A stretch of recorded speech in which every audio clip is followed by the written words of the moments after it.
Hello everyone and welcome back to the Split Decision. I'm Elias Blanco. Each week we look at the biggest headlines and fights throughout the past week in boxing. And listen, there was a bit of action this week, but it was kind of overshadowed by UFC 300. But there was a major move made in the boxing world that we have to talk about first. So without further ado, let's get to the fight news. Eddie Hearn and Matchroom Boxing continue to make their mark in the U.S. They already have a world champion on their books with Ray Ford, along with unbeaten contenders in Richardson Hitchens and Diego Pacheco. But now they may have just signed their biggest American name to date. IBF welterweight champion Jaron Boots Ennis has signed a multi-year deal with Eddie Hearn and Matchroom Boxing alongside Boots Promotion. The signing comes after Ennis was having trouble getting big fights with the PBC and having contract issues with them. Boots leaves Al Heyman and the PBC and will now fight on DAZN moving forward. So a huge signing for Eddie Hearn, bringing one of the most exciting fighters to his promotion. And this signing also helps Boots because the biggest problem with his PBC deal was the fact that Al Heyman did not match him up with anybody. Not only that, but they did not market him like a big deal despite how talented and skilled he was. Not even a week into this deal, Eddie Hearn is already working on a fight for Boots against IBF mandatory Cody Crowley. That is by far the toughest test in Boots' career, and that's only the first fight Eddie Hearn has negotiated for him so far. This signing is a win-win for both parties. For Matchroom, you gain more traction in the US, and for Boots, you'll finally see him shine in the spotlight. On Saturday, Top Rank put on a card featuring their brightest heavyweight prospects, a card that on paper was supposed to give us some highlight reel knockouts. And if we're being completely honest, it was a rough night for those Top Rank fighters. In the main event, Jared Anderson stays undefeated, beating Riyad Mary by unanimous decision. The fight, though, lacked action the entire time, with Mary pretty much no-showing the bout, not really throwing or having a sense of urgency to do anything productive. It didn't make Anderson look good either, because for someone who is considered a knockout artist, he wasn't able to get a guy who was scared to throw out of there. It was not a good performance from either boxer, and neither of them came out of this one looking good. That being said, Anderson improves to 17-0, but has a lot to work to do if he wants to beat the upper echelon of the heavyweight division. In the co-main event, F.A. Ajagba was taken to the limit, beating Guido Vianello in an all-out war. Now, this fight had them going back and forth from the start, with both boxers firing their hardest punches at each other. Vianello really impressed me. He showed out a really good punch resistance, taking Ajagba's best shots and staying aggressive. As for Ajagba, he proved that in the thick of things and on the brink of being stopped, he can adjust and tough things out. Ajagba wins this one by split decision and improves to 20-1. Also on Saturday, over in the UK, Zelfa Barrett put on a gutsy performance, stopping Jordan Gill in the 10th round. Now, prior to the finish, Barrett was actually down in the fight, with Gill's pressure and volume seeming to get the better of him. But in round 10, Barrett dropped Gill twice with body shots, eventually leading to the stoppage. Barrett is now 31-2, and a world title fight is now the most likely next move.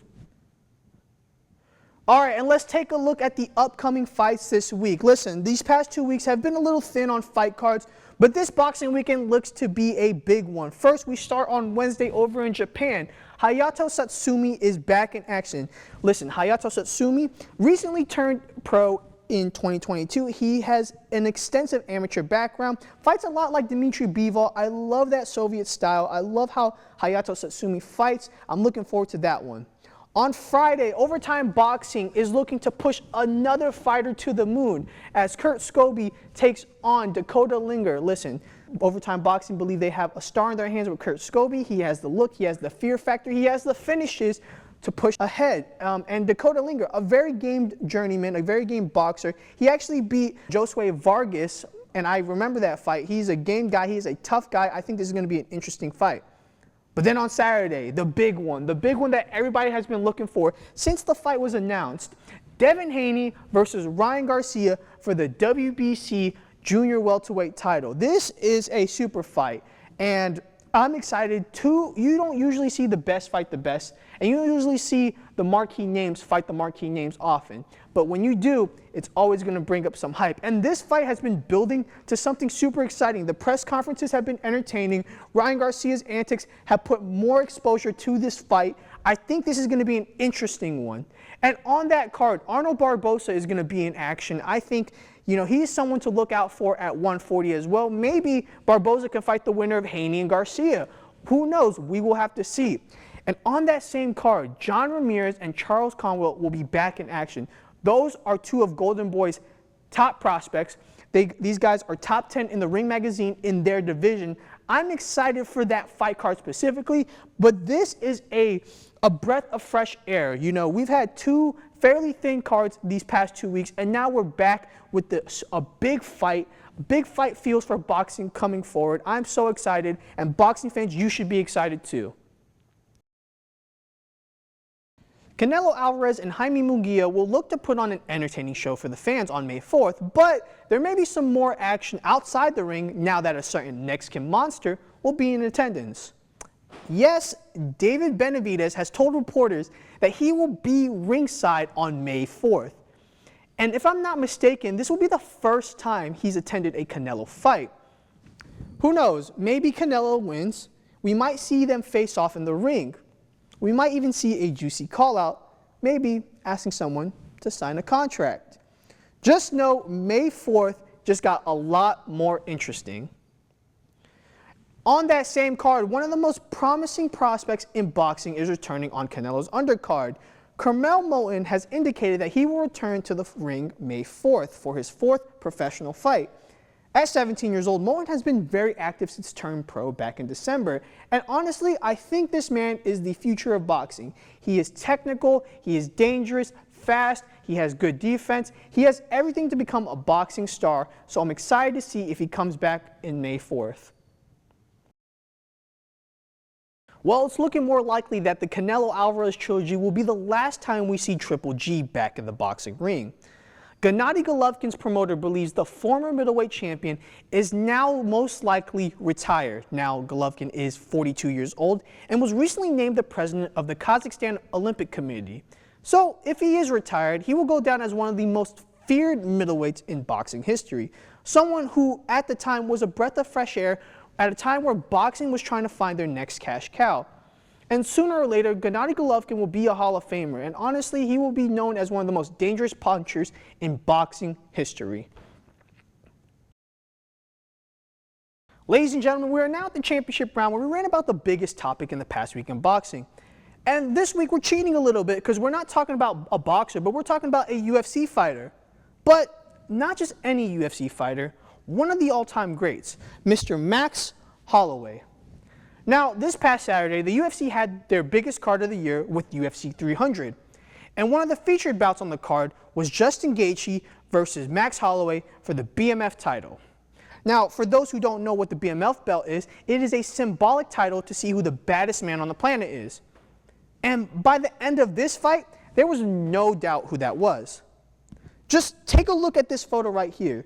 This is Justin Gaethje, former UFC interim lightweight champion, on the floor, slept in the final seconds of the fight.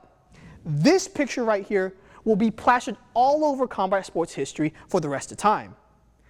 Now, the reason why I'm highlighting this is because Max Holloway uses boxing to dominate the entire fight.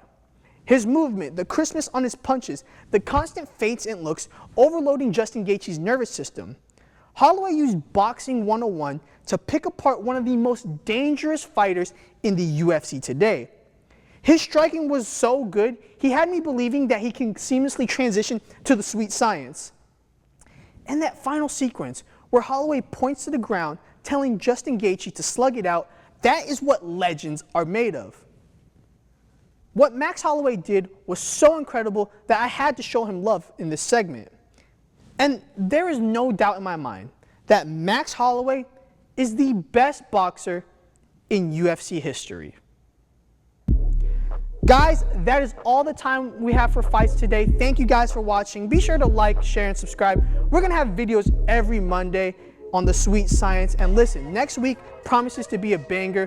It is a great time to be a boxing fan. We're gonna have big fights coming up in the next few months, and especially in the summertime. So please stick around, guys. Thank you guys for watching. I'm Elias Blanco, and I'm out.